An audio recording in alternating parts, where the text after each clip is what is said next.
From the rustic village of Omuako in Uli, Ihiala local government area of Anambra State, southeast Nigeria, to the bustling metropolis of Lagos, and finally to the gleaming skyscrapers of New York City, USA, Chinwoke Mbadinuju's journey was nothing short of extraordinary. Plucked from his rural environment in mid-1966, he defied odds to rise from university student to lecturer, doctorate holder, associate professor, and law degree recipient.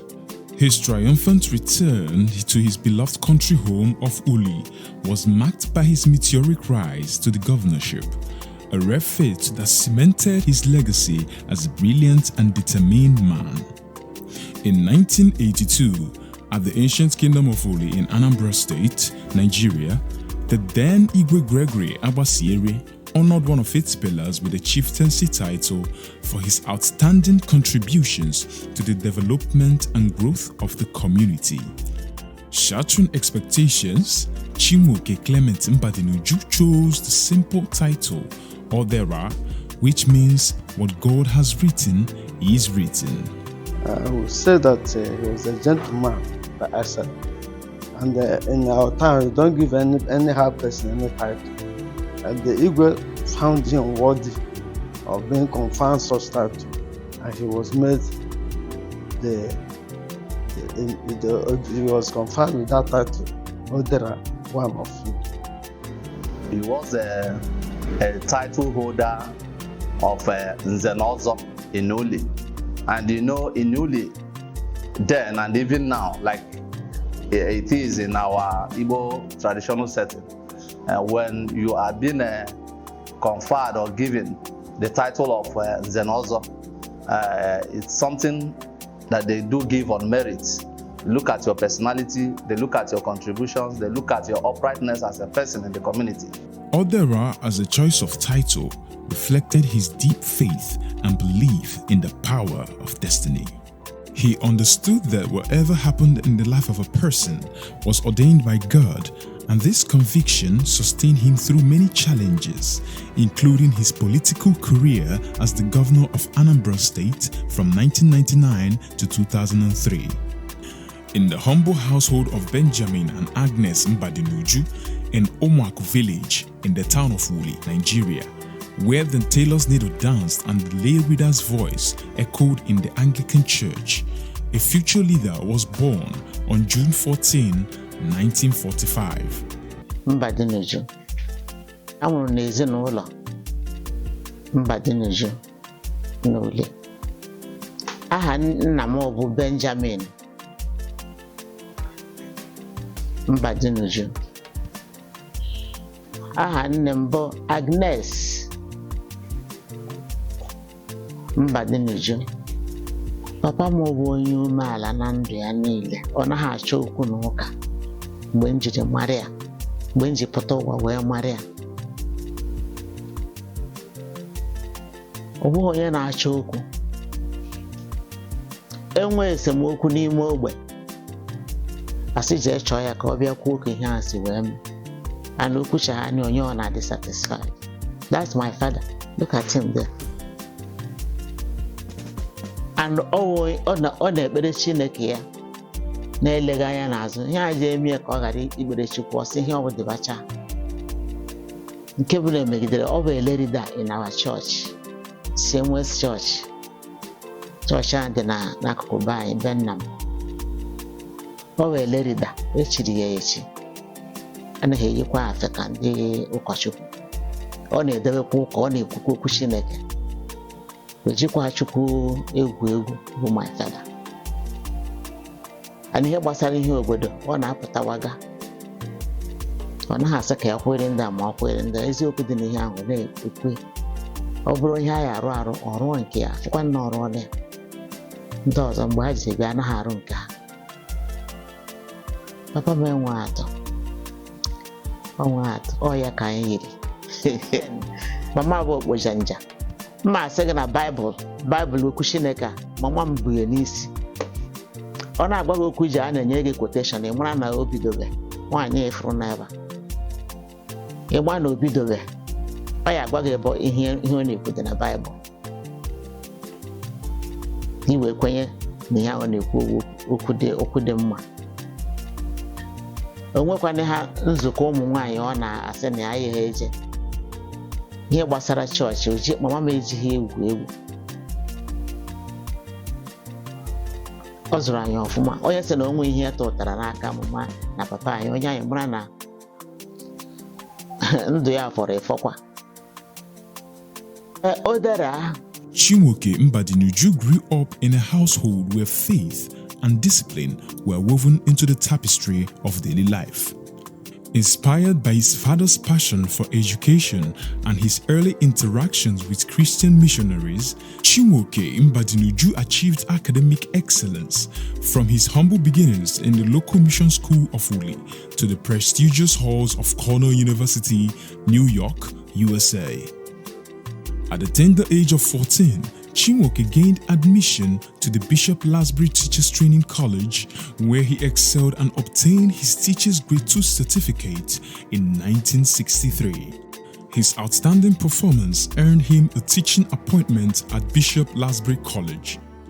3 years later, he secured admission to the State University of New York, Newport, USA, on a full scholarship. Is the fact that he was an erudite scholar. If you go through his profile, you can hardly find many people who were endowed with as much degrees as Mbadinuju acquired during his lifetime. And he went to one of the best schools each time, Cornell University, Columbia State University, University of Cambridge, acquiring one degree after another. It was very endearing. He was very well educated, one of the best educated at the time. Odera is very, very intelligent. Oh my, ihe ọfụma. Agwa ya dị mma. Ihe ọ na-agụ class na abụbụ in a year. Very, very brilliant chap. Primary 1, primary 2. Ọ nọ ya na 1 ọ na-aza ajụjụ ndị 2 ji aja azatanwu. Mmekọta ndị nkụzi akpọ izosipi ka kpọfee ya. Tụa ka o siri gụọ akwụkwọ cham. O buru m ụzọ ọgụcha akwụkwọ. Efuzia. And mgbe ahụ ọ pasara ije. Odera's brilliance continued to manifest itself at the State University of New York, where he earned a Bachelor of Arts degree in Political Science in 1969.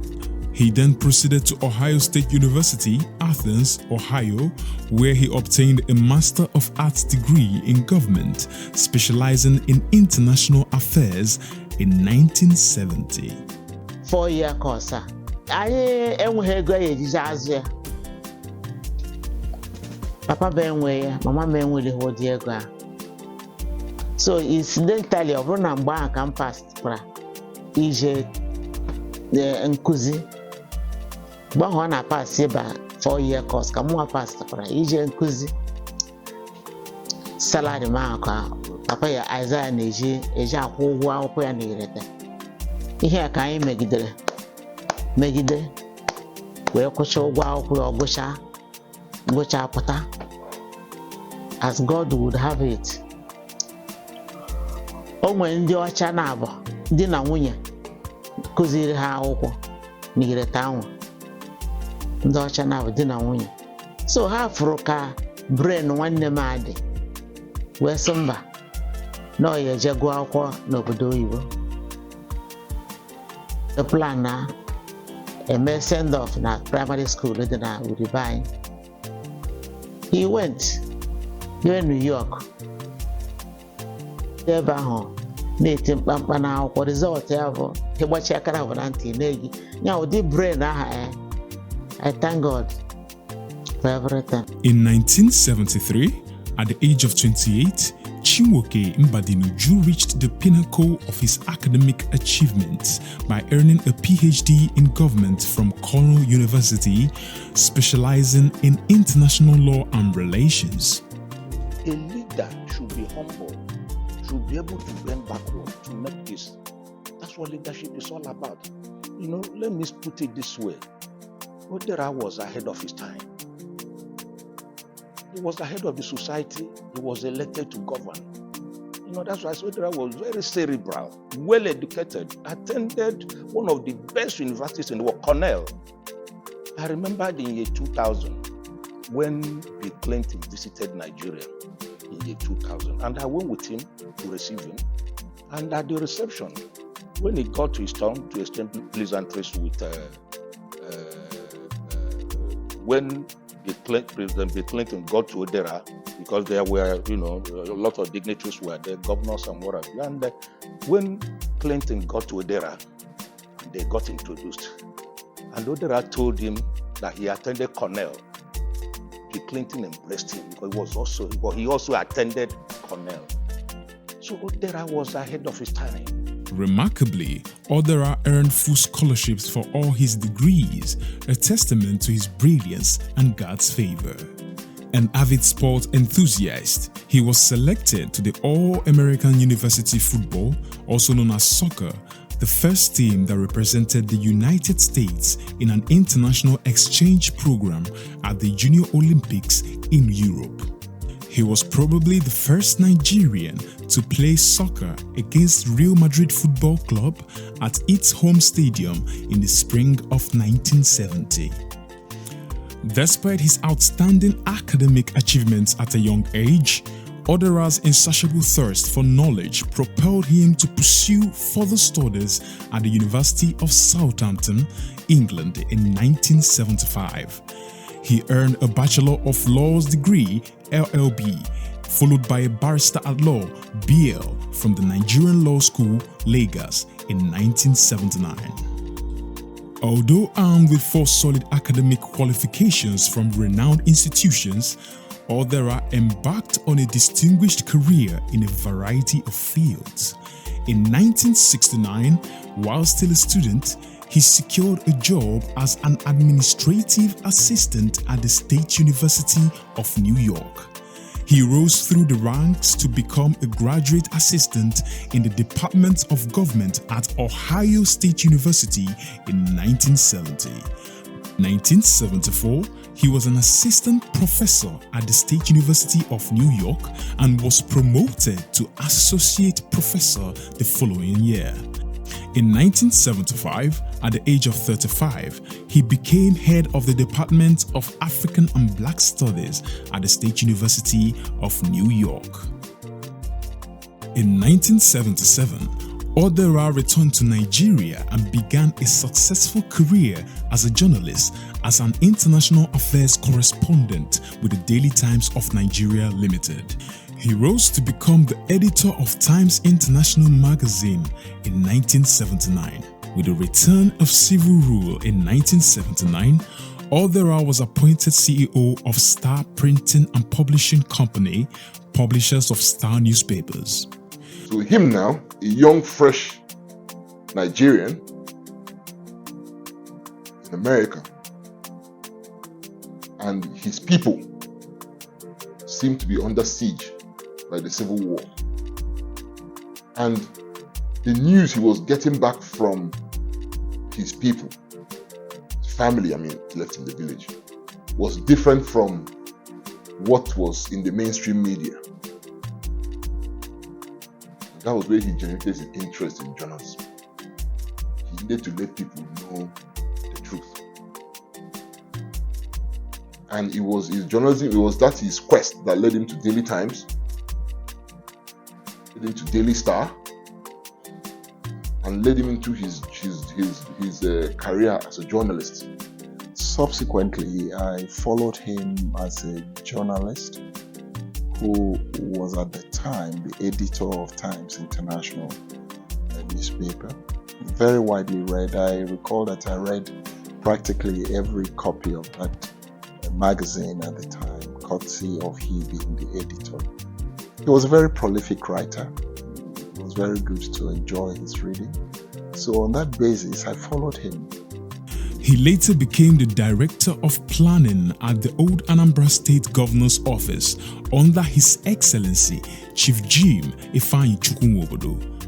In 1980, he was appointed Special Assistant, Political and Administrative to the President of the Federal Republic of Nigeria, Alhaji Shehu Shagari, and was attached to the office of the Vice President, Dr. Alex Ihueme, where he served in this role for 3 years before the overthrow of the Shagari administration by the military junta on December 31st, 1983.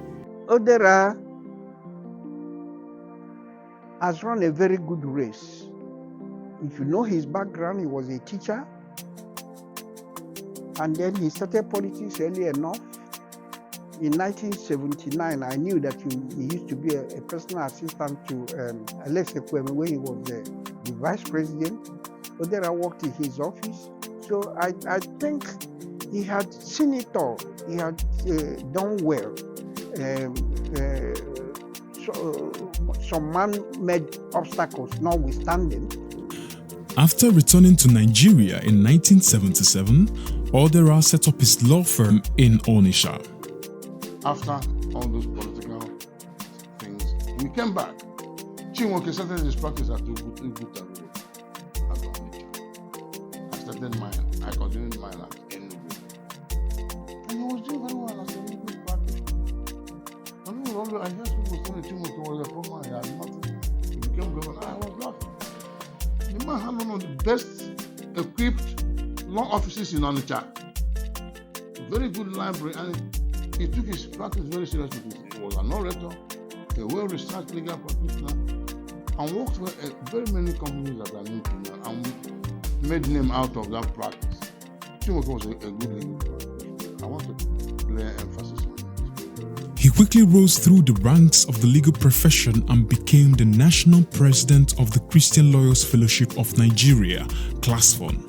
He also founded 12 chapters of the Full Gospel Businessmen's Fellowship International, FGBMFI, in Onitsha and its environs, and eventually became both the national legal advisor and a member of its board. As he joined Full Gospel in 84, 85, by 86, 87, he had reason to be the president of Full Gospel in Onitsha. And within a couple of years, he had expanded the chapter into 12 chapters all over the metropolis. He has a lot of programs, Christian programs, anywhere he can win souls for Christ. Later on, he became the president of Full Gospel Businessmen Fellowship International for some years. And he took Full Gospel Businessmen Fellowship in Onitsha to another level before he left the office. In 1998, following the death of General Sani Abacha, Nigeria's maximum military ruler, Odera decided to enter Nigerian politics. He believed it was time to fulfill his destiny and lead Anambra State to a better future. Despite skepticism, threats, and intimidation, Odera persevered and secured the gubernatorial nomination of the People's Democratic Party, PDP. He then went on to win the general election in 1999. For historical accuracy, about 16 of us ran for the governorship then, but some of us, you will imagine, ran unsuccessfully for the governorship. So at the end of which, he picked some of us to serve in his government, and I was privileged to have been asked to serve as the secretary to the government of Anambra State. And indeed, for the 4 years that Dr. Mbadinuju served as governor of Anambra, I was with him all through. In fact, there were two people who stood out of all the lots, and these were Dr. C.C. Mbadinuju and Professor A.B.C. Nwosu. Their credentials were very impeccable. But Dr. Mbadinuju remained consistent with his interest. I must say that at the time they came, and the candidate who he was going to be his running mate did not quite measure up as much as Mbadinuju was at the time. So I had an open and frank discussion with the two of them, and my view was that, look, if you really want to make it to the governorship of Anambra State, why don't you as a team put your best foot forward? And I had the conviction that Mbadinuju, based on his experience and qualification, was their best foot forward.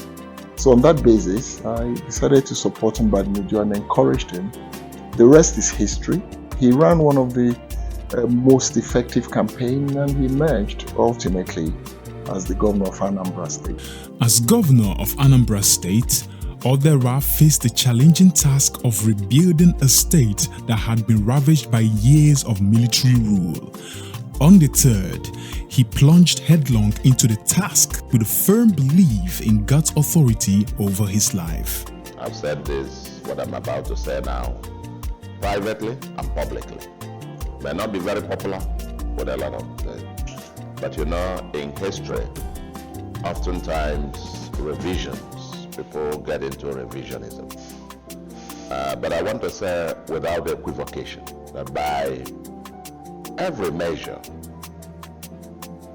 Dr.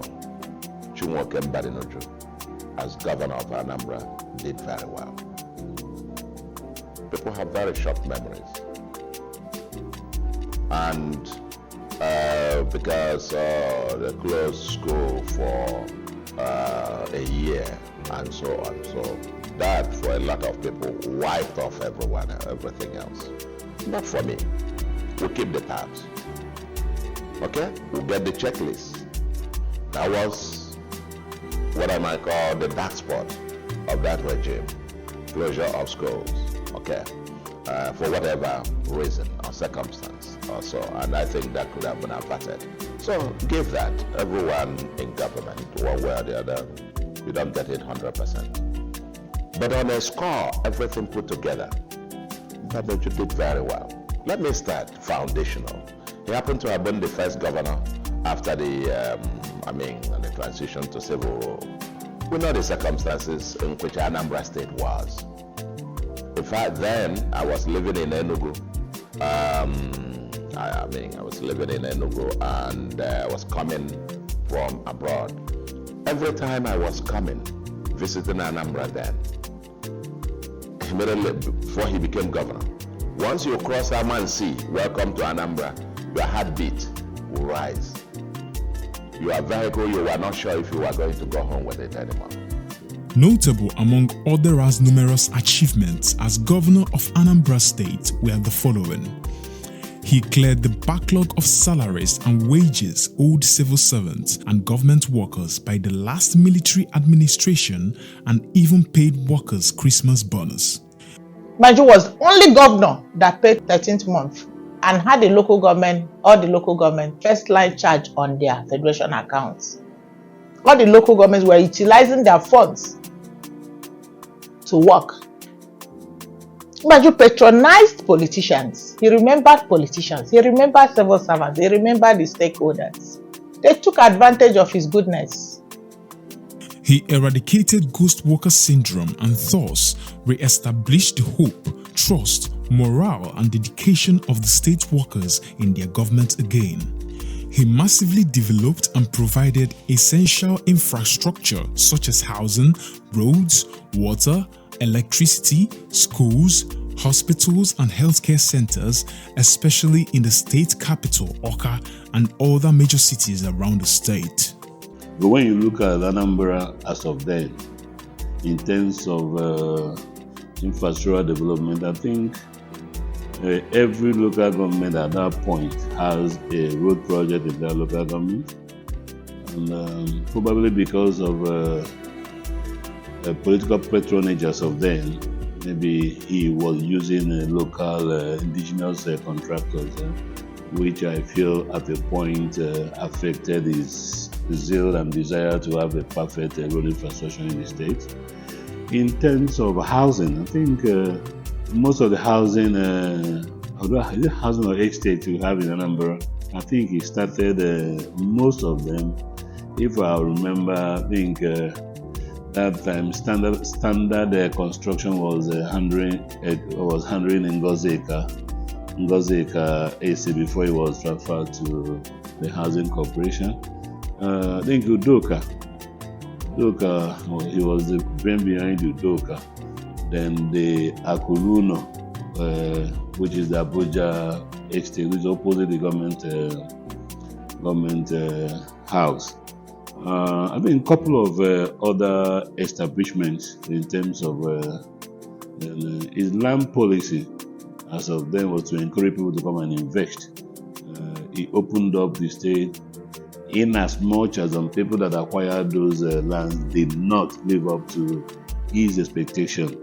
He effectively arrested the fraudulent practices in contract schedules and ensured equitable distribution of political offices among the geopolitical zones in the state, as well as lifting the ban on promotion of civil servants. The establishment of the Anambra State Vigilante Services, AVS, was perhaps one of Odera's greatest achievements. That was a time, the kind of criminality, people forget, that's the time these hoodlums would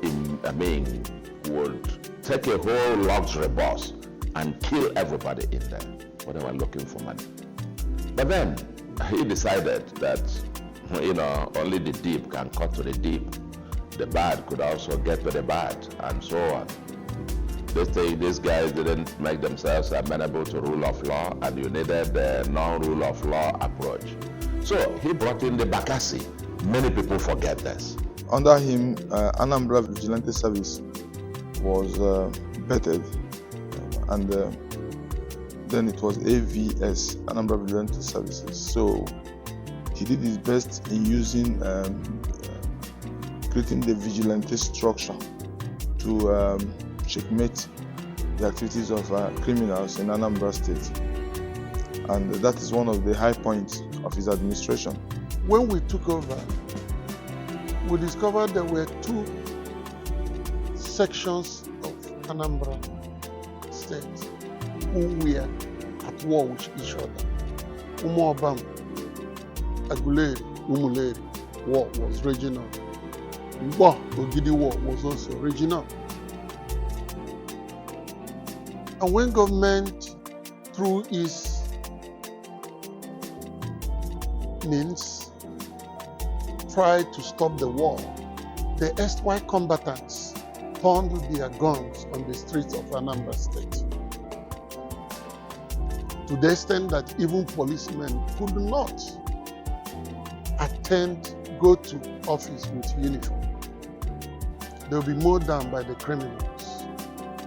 Much, much more difficult than what we see happening with insecurity in Anambra State, which is mainly in the area of kidnapping. We went to work, working also in concert with the security forces. We were able to tame the violent criminals and restored security to our neighbors, our neighborhoods and communities. In fact, it got reversed. That each time we were coming down from Enugu, you cross Amansi, you were more like, now you are home. You could go home and sleep.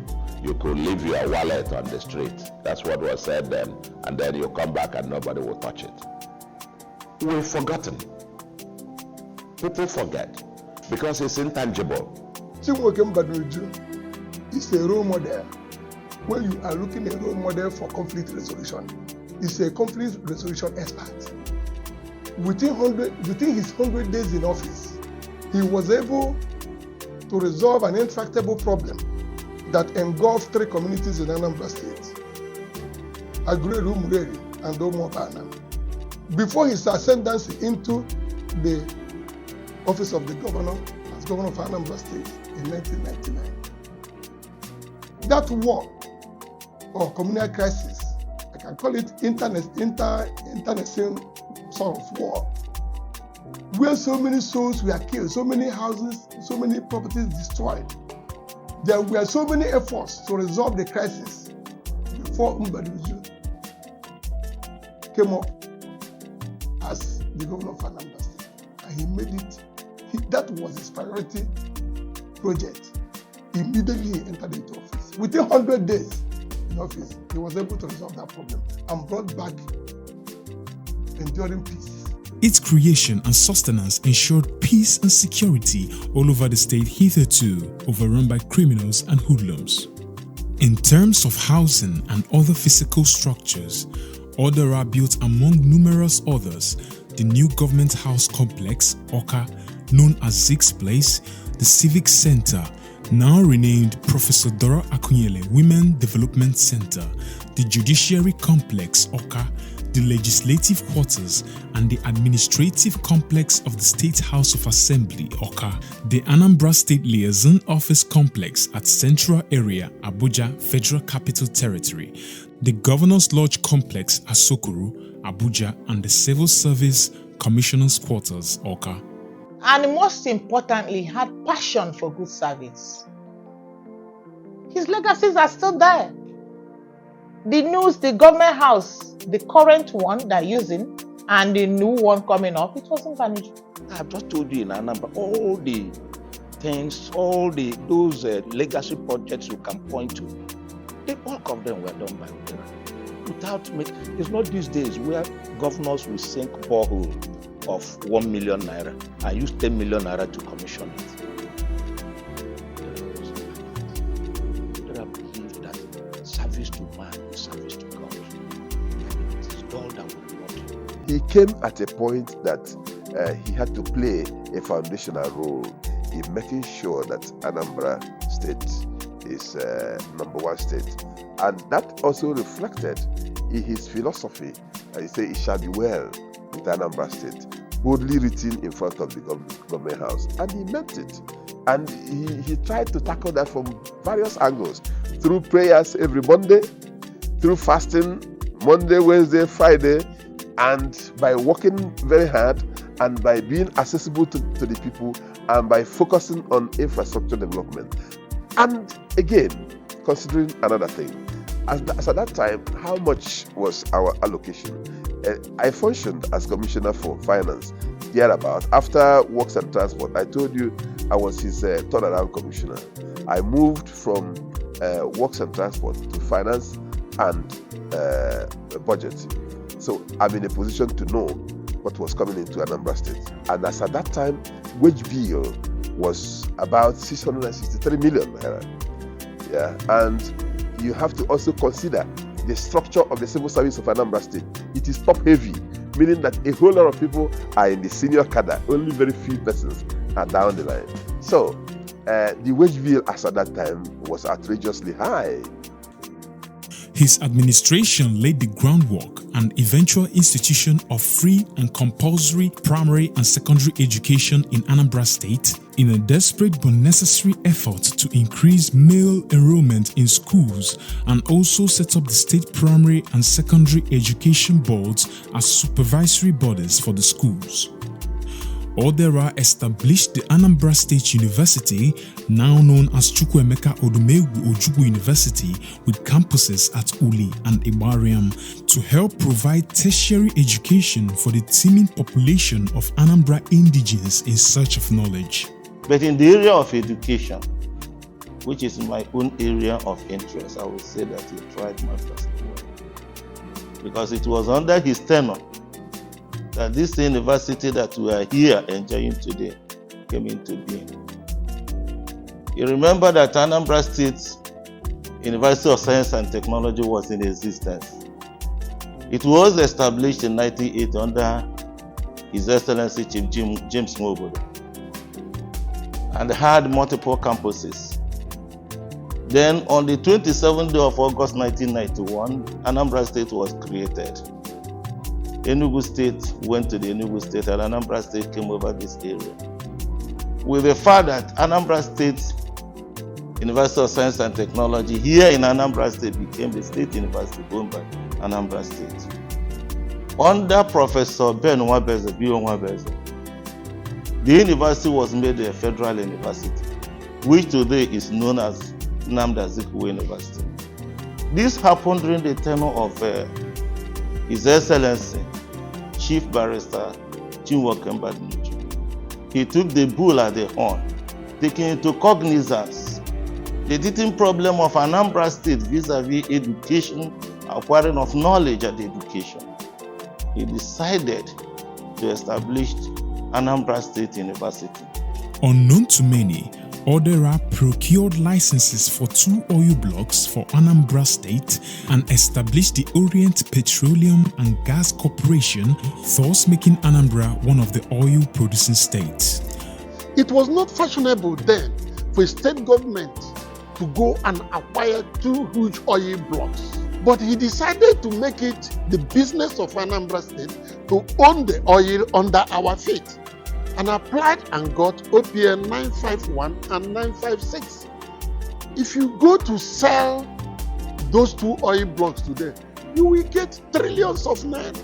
Odera's administration made significant progress in rebuilding Anambra State's infrastructure, improving education and healthcare, and creating jobs for the people. He also established a number of welfare programs to help the poor and vulnerable. Mbadinuju's administration is widely credited with laying the foundation for Anambra State's transformation into a thriving economic and social hub. His legacy continues to inspire and motivate leaders across Nigeria. Mbadinuju is a progressive politician. He liked human beings and wanted to do the best for the state. I saw it in him. He wanted to achieve monumental goals for Anambra State. He did his best. For me as an individual, His Excellency, late Dr. Chinwoke Mbadinuju, was a very interesting personality. He cut across very many facets of society in different ways. On becoming governor of Anambra State, I took interest in studying about his tenure, especially as there were complaints about he's doing this, not doing this. In course of my studies, I realized a few things. One, he was a kind person to the extent of being weak. At the time, he was supposed to be very strong. I'm sure you'll be confused about what I said, but let me tell you. He was a kind person who could not say no where he needed to say no and get people annoyed, but do the right thing. In governance, you can't please everybody. And you're not there to please people. And you're not there to make people happy. You're there to do the right things. And when you do the right things, you're willing to offend a lot of people. You know, the man who says sorry is actually a strong person who has the strength of character. But here in third world generally, we see power as bravado and what. No, that's not what leadership is all about. A leader should be humble, should be able to bend backward to make peace. That's what leadership is all about. Let me put it this way. Odera was ahead of his time. He was ahead of the society. He was elected to govern. That's why Odera was very cerebral, well educated, attended one of the best universities in the world, Cornell. I must tell you this. The more you learn, the more you realize how much there is to also learn. Because Dr. Chinwoke Mbadinuju, as you probably know, very well educated, somebody who had now a PhD, a lawyer by training, and got to the enviable position of Governor of Anambra State. You would imagine that such a person would be full of pride and all that. But I want to give you some examples of why I feel that during his tenure, he completely shunned the frills of officialdom. Why would I say that? On a particular occasion, the government, indeed the governor of Ebonyi State, Dr. Sam Egwu, he came and, Odera, well, that's Dr. Chinwoke Mbadinuju. He was making his own speech, welcoming them and all that. But you see, the kind of person Mbadinuju, people were still coming in. This idea that once you start talking, that nobody comes in again. As a matter of fact, I remember when I was elected chairman of Ujikoka local government in 1990 or so, just ordinary chairman, when I'll be, and people will say, no, once the chairman has started, nobody comes in again. And I kept telling them, these are our people. And you don't ask them to, even my father then, because you will imagine when the chairman comes in, every one of them will stand up. And when I look at him, when he was principal of CKC and DMBS, how he was flogging us and how he will get up because little me came in. But the point I want to make, so the protocol officer Ebonyi State beckoned at me and said, SIG, what's going on? The governor has started speaking and people will be coming in. And I asked him to listen to the governor because whoever that comes in, Odera will say, while he was speaking. And it was strange to them. But that shows you the kind of person. He was a father to all of us. In fact, when it comes to welfare, when it comes to that fatherly care, fatherly love, this is a man in his capacity as a former governor. He will come to work and he will knock in your office to ask, how are you doing? He's that kind of person. In fact, his humility endeared all of us to him. He was a father to all of us in that 12 Agade Street. Dr. Mbadinuju, otherwise known as Odera, who was our colleague, who we call the foundation members of this present democracy from 1999 to 2003. He was a detribalized Nigerian, a down-to-earth person, man of great intellect, Democrat. Odera believed in the people. He believed in giving service to his people.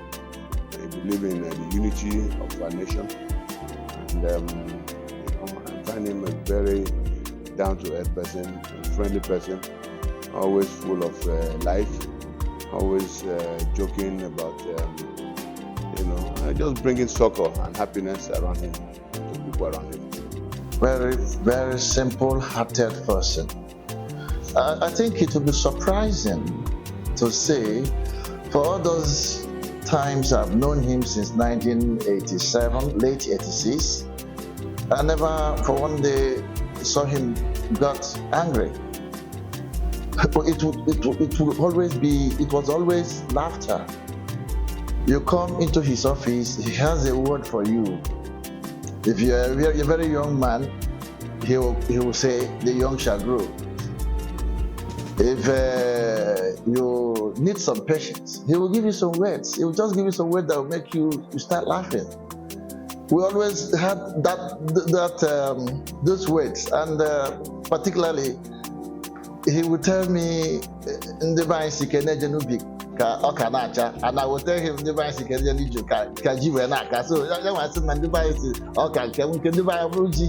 so you can see who laugh over it.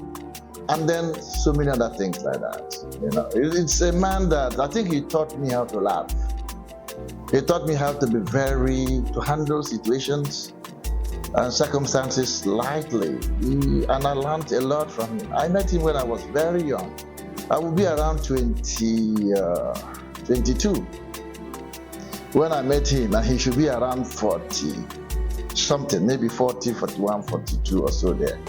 I was a lecturer at Anambra State University. I was also the legal advisor to the council of the university. We had a problem of issue of taxation between the then Anambra State University and the government of Anambra State under Mbadinuju, which problem lingered for a very long time. What I would say about him is that he has this acumen and capacity to tackle problems with dispatch and with simplicity. We met with him, discussed with him, presented our case. He invited the person in charge of IGR, and in less than 30 minutes the matter was solved and the university was happy. We enjoyed that relationship until the tenure of P2B, who also adopted that decision as taken then by His Excellency Chief Barrister Chinwoke Mbadinuju. So with that singular relationship, I see him as a man of integrity, a man of capacity, a man who has the acumen to tackle and bring to naught any problem that is such that the government could solve. We solved that problem and that was all.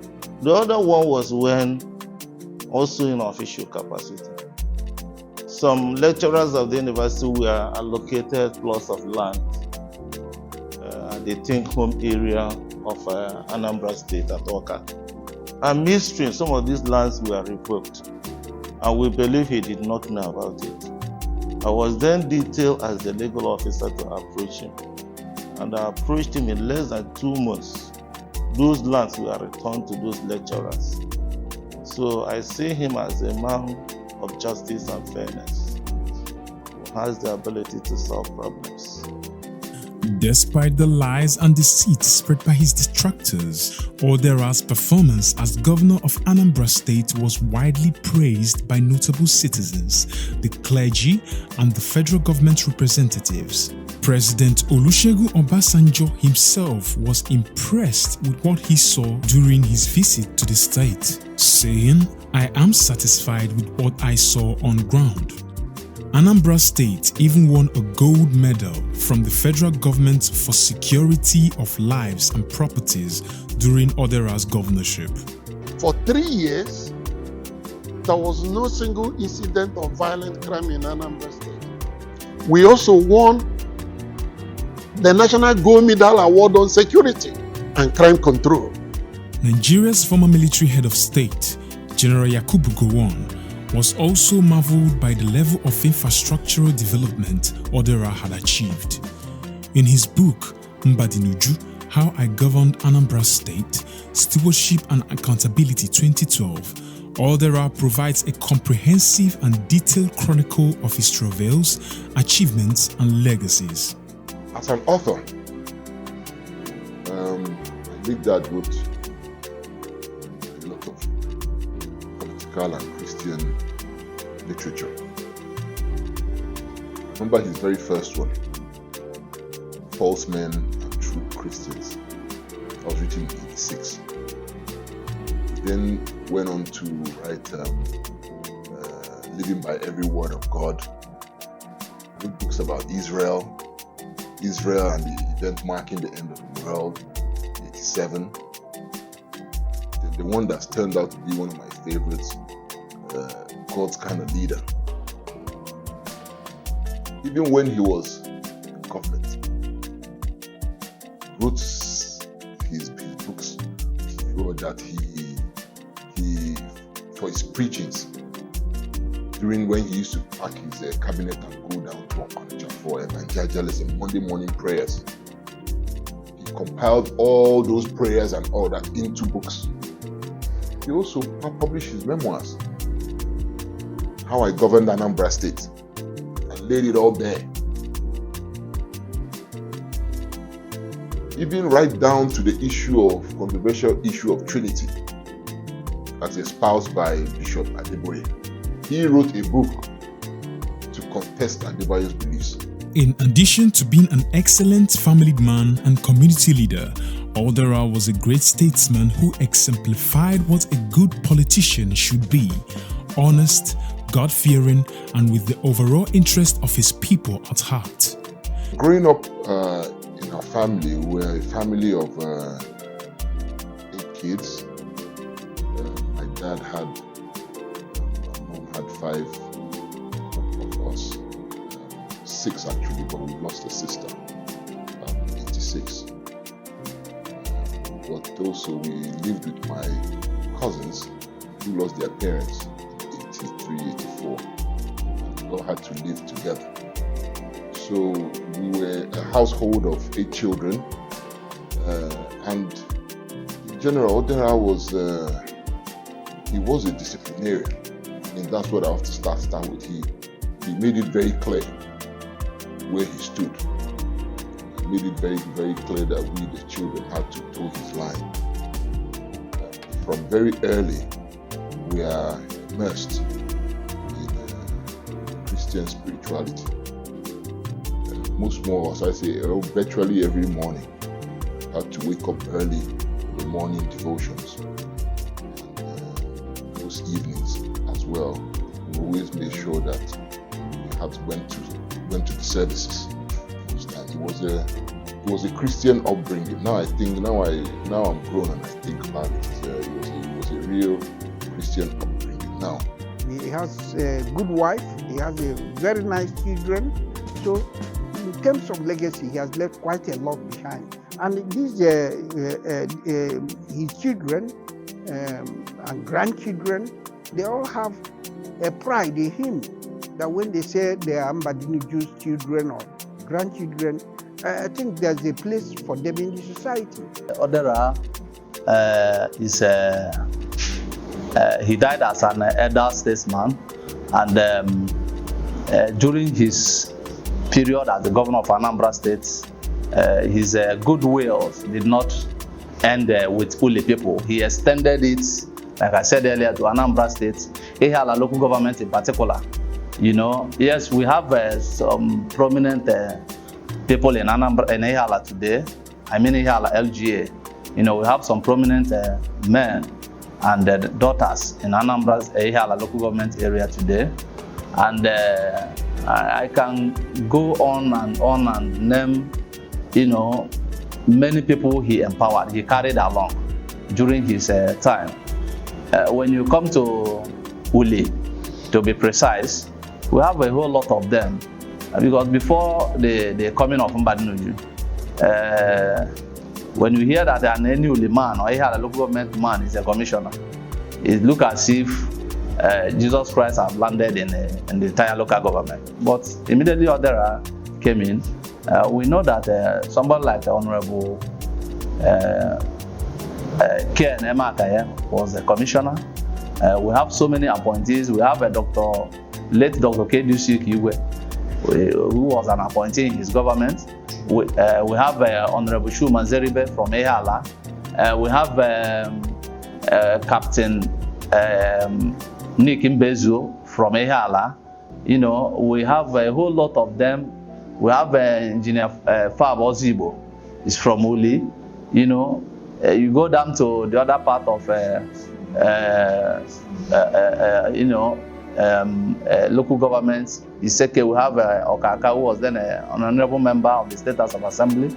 We have Honorable Barrister Vitalis Okafo. You know, all these people came into line in politics. You know, I may say, standing on the shoulders of Mbadinuju.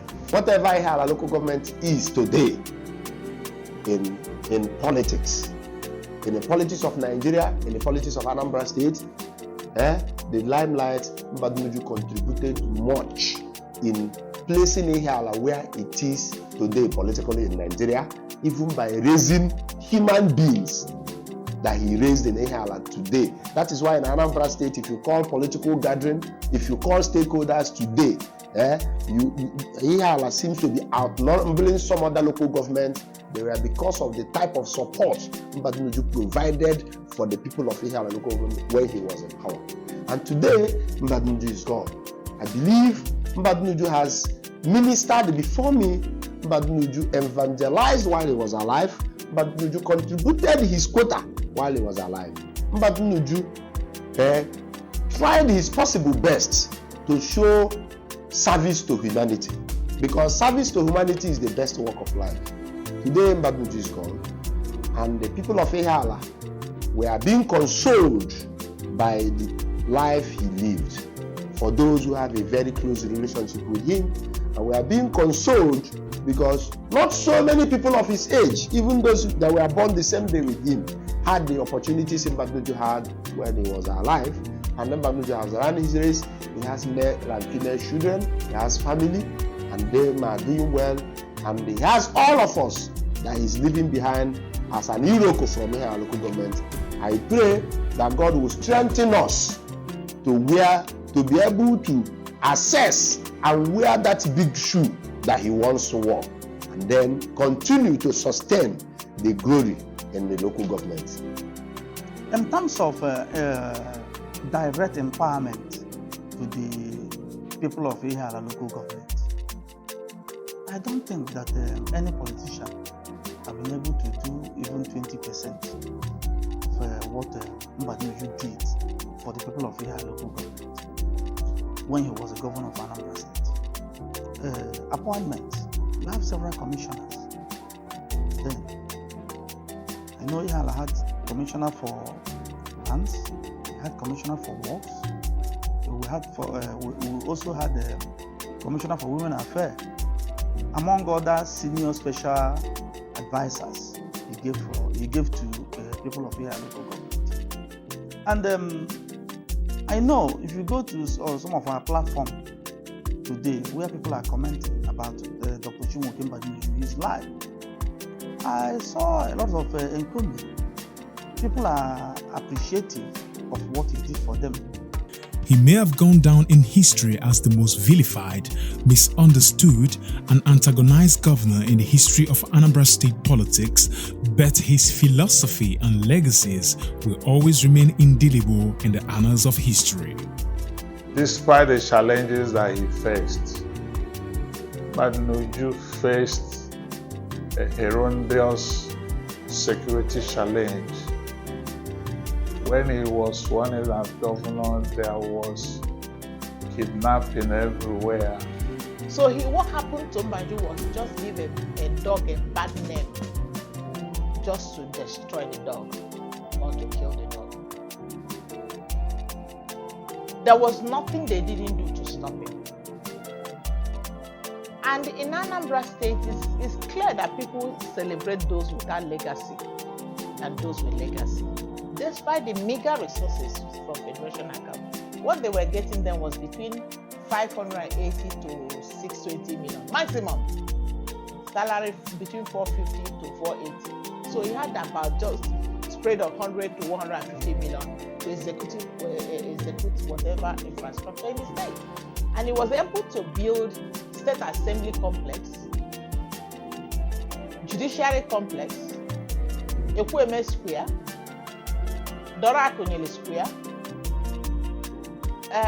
University in Uli, some major roads in Awka today. What they did was that his opponents pressurized the national NLC president then to shut down the schools in order to destroy Mbadinuju's legacies. It was pure politics. Despite everything Mbadinuju did, to pay them to do everything for them to resume, the teachers refused because the national president of Nigerian Labour Congress then stopped the state union from resuming work just to stop him. National politics dictated. So those challenges happened. Unfortunately, he didn't make it to the second term. But some of the things he had as a plan, because I also am privy to some of his action plans, which centered mainly on human capital development. He had very lofty ideas to transform the Anambra State civil service. He had very great ideas about transforming the infrastructural landscape of the state. He had very great ideas about education. As I said earlier on, he was an erudite scholar. So everything about education was very important to him. I recall that when he was governor-elect for Anambra State, one of the things I did was to sponsor and organize a tour for him to visit various parts of the world at the time to make sure that they were in tune with the global dictates of world governance. The summary of it is that Obasanjo's grounds, the Mbadinuju should come out and disband Bakassi.